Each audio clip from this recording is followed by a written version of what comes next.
दरम्यान महायुतीचा जागा वाटपाचा तिढा कायम आहे। भाजप किमान 30 ते 32 जागा लढण्यावर ठाम असल्याची माहिती आहे। राज्यामध्ये एकूण जागा आहेत 48 आणि त्यापैकी 30 ते 32 जागा भाजप एकटा लढण्याच्या तयारीत असल्याची माहिती समोर येते आहे। त्यावर ठाम असल्याची माहिती आहे आणि त्यामुळे शिवसेनेला फक्त 12 ते 13 जागा आणि राष्ट्रवादीला फक्त 4 ते 5 जागा देण्याचा प्रस्ताव असल्याची माहिती आहे।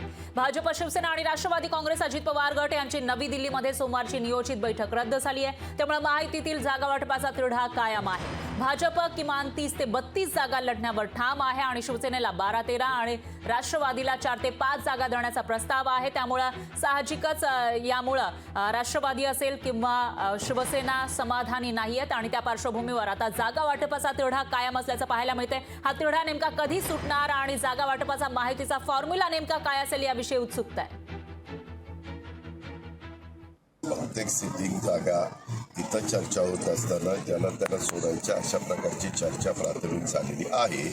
त्याबद्दल आता अंतिम चित्र आम्हालाही पण लवकरात लवकर स्पष्ट करावं लागणार आहे, कारण 14-15 तारखेला देशामध्ये आचारसंहिता लागण्याची शक्यता आहे। त्याच वेळेस कार्यक्रम जाहीर होईल, त्याच वेळेस फॉर्म कधी भरायचे, माघार कधी, मतदान कधी, हे सगळं आपल्याला पाहायला। आम्ही त्याच्या संदर्भातली प्राथमिक चर्चा केलेली आहे।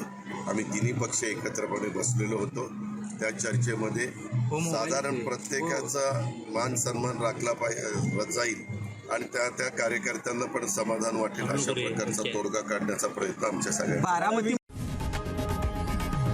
लोकशाही मराठी ऐका, पहा, जागरूक रहा।